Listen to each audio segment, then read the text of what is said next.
Hubby made me a cup of coffee which had a very strange smell. Made you a special coffee, honey, he said. I answered, how sweet, and quietly swapped the mugs with my sister-in-law, who always bullied me. 30 minutes later, don't you want to try the coffee I made especially for you, honey? My husband James asked with an odd smile that didn't quite reach his eyes.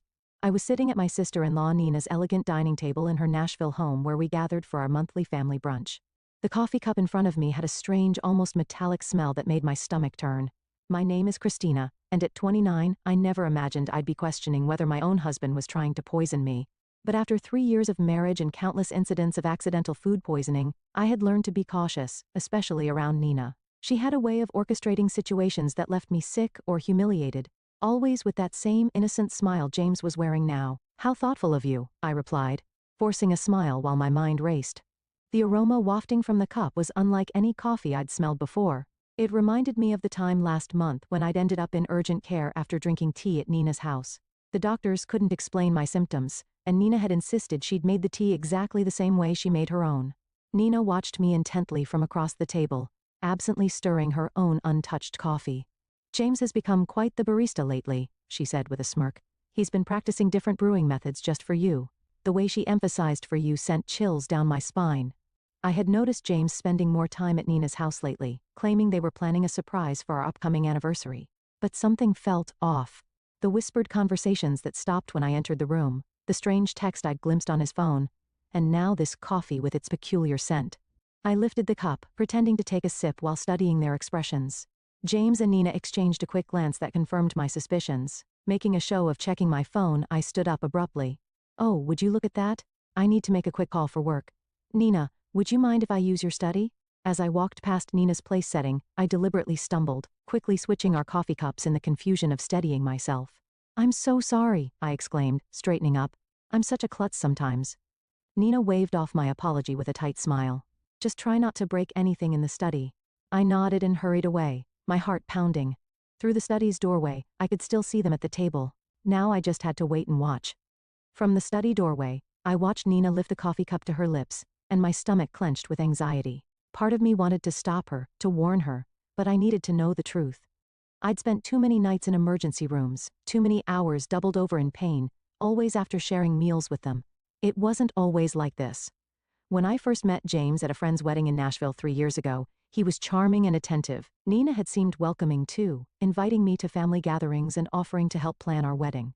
But looking back, I should have noticed the red flags. The way she would accidentally spill things on my dress at important events, or how my food always seemed to have extra seasoning when she helped cook. The incident started small. An upset stomach here, a mild allergic reaction there. James always had an excuse ready. Maybe it was something you ate earlier, or you must be coming down with something. But the pattern was becoming clear. The worst was 2 months ago when I ended up hospitalized after eating breakfast at their house. The doctors found traces of something in my system they couldn't identify. But James convinced everyone I must have taken some expired medication.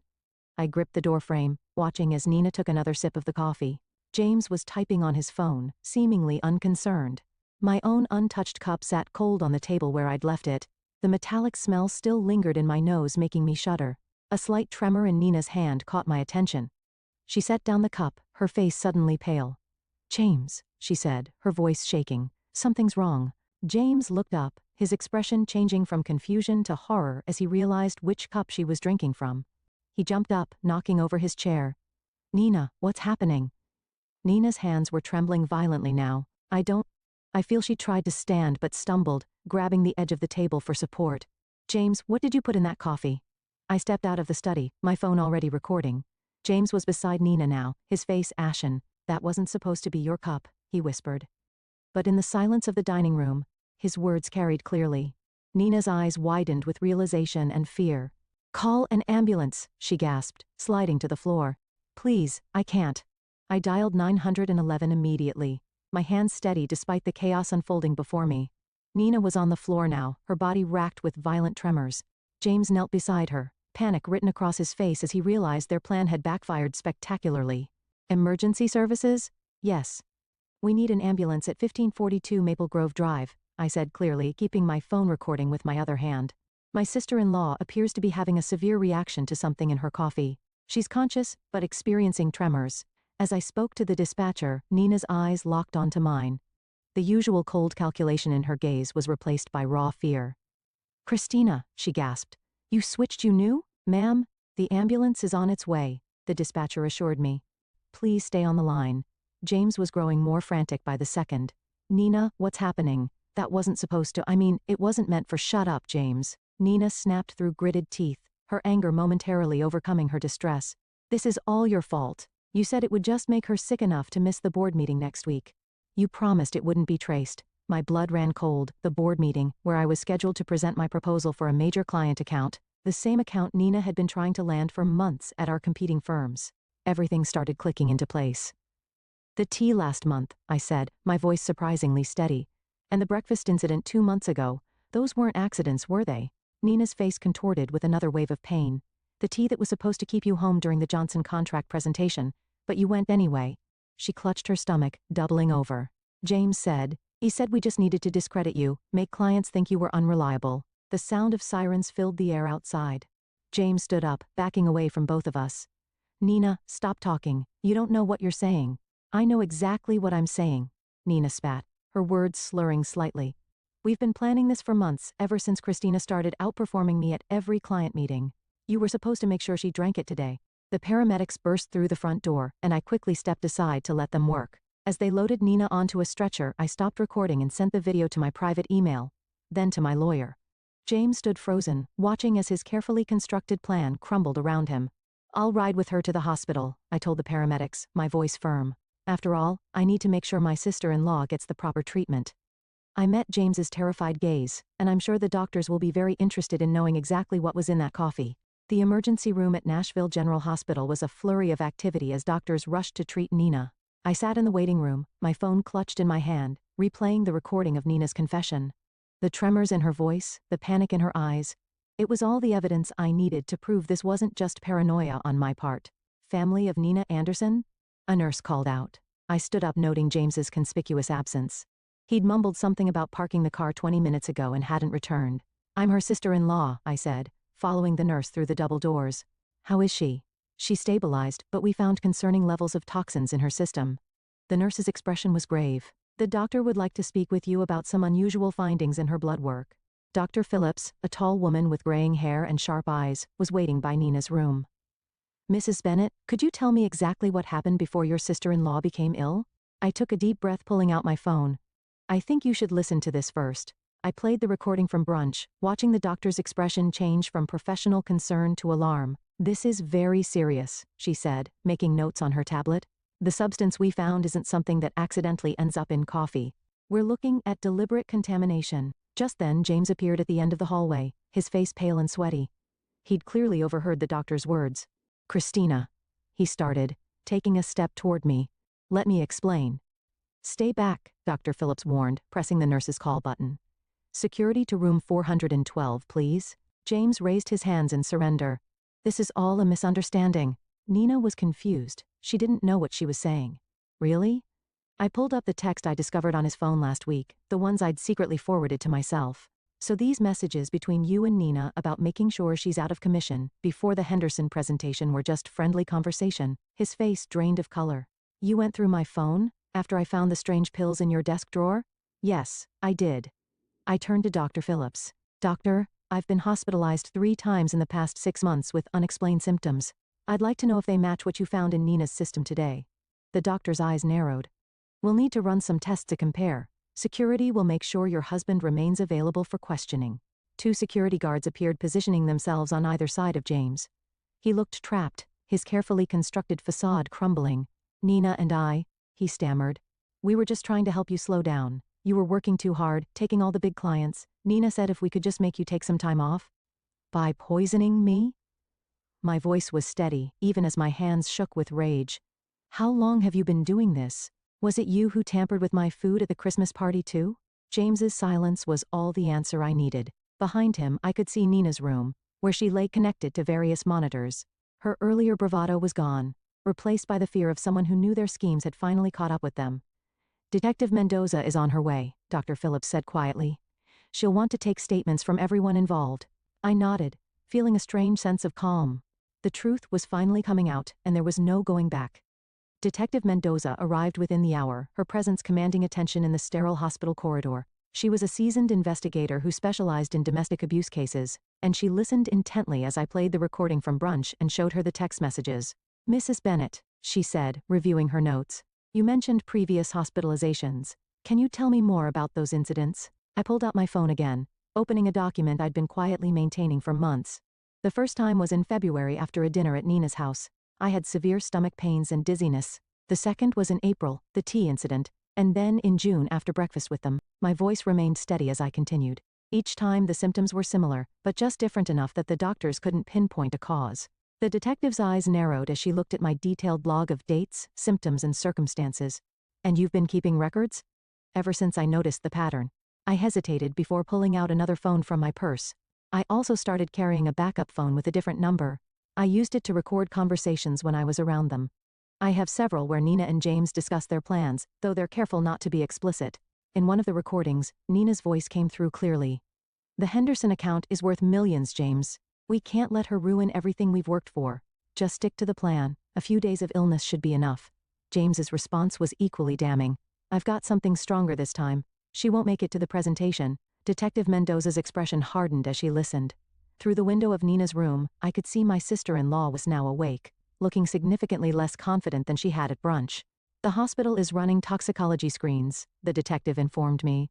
"Dr. Phillips has already identified several substances that don't occur naturally. We'll need samples from your home as well." A commotion down the hall caught our attention. James was arguing with the security guards, his voice rising in desperation. "I need to speak with my wife," he shouted. "Christina, please, you don't understand. We were trying to protect you." Detective Mendoza stepped between us. "Mr. Bennett, you're not helping your case. We've already found evidence of premeditated. James laughed, a hollow sound that echoed through the corridor. "We were just trying to slow her down. She was working herself to death, taking all the major accounts. Nina said if we could just make her take some time off, by poisoning her." Detective Mendoza's voice was sharp. "That's not protection, Mr. Bennett. That's attempted murder." The color drained from James's face. "Murder? No. That's not, we never meant to." "Then what exactly did you mean to do?" I asked, my voice surprisingly calm. "When you put something in my coffee this morning, what was supposed to happen?" James's silence spoke volumes. Behind him, I could see Nina watching through her hospital room window, her face a mask of fear and calculation. I wondered if she was trying to figure out how to spin this, how to explain away months of systematic poisoning as some sort of misguided attempt at helping me. "We'll need both of their phones," Detective Mendoza told the security guards, "and I want officers posted at both doors. Nobody leaves until we get the toxicology results." Dr. Phillips entered Nina's room with a tablet in hand, her expression grim as she reviewed the test results. Detective Mendoza and I followed while James remained outside with the guards. Nina tried to sit up straighter in her hospital bed, but the tremors hadn't completely subsided. "The toxicology report shows elevated levels of several substances," Dr. Phillips announced, her voice clinical. "Most concerning is the presence of a particular compound that's typically used in pharmaceutical testing. It's not something the general public should have access to." Nina's face paled. "That's impossible. James said it was just something to cause mild symptoms." "Mild symptoms?" Detective Mendoza interrupted, taking out her notebook. "Like the ones your sister-in-law experienced over the past 6 months?" The door opened and another detective entered holding an evidence bag. "We found these in Mr. Bennett's office desk at the Anderson marketing firm," he reported, presenting several small bottles with clinical labels, along with detailed notes about dosages and reactions. I felt my knees weaken as I realized the full scope of their plan. "You were documenting everything, like some kind of experiment?" "It wasn't like that," Nina protested, but her voice wavered. "We just needed to track what worked. The first few attempts weren't effective enough. You kept showing up to meetings anyway. So you increased the dosages," Detective Mendoza concluded, examining the bottles. "Did you know these substances could be lethal in higher concentrations?" The room fell silent. James, still visible through the window, sank into a chair in the hallway, his head in his hands. "The Henderson account?" I said slowly, pieces clicking into place. "It wasn't just about that presentation, was it? You needed me out of the way permanently because the client specifically requested me as their lead." Nina's face contorted with a mixture of anger and fear. "You were ruining everything. I built that client portfolio for years, and then you show up and suddenly everyone wants to work with you instead. James said he could fix it." "By killing me?" The words hung in the air heavy with accusation.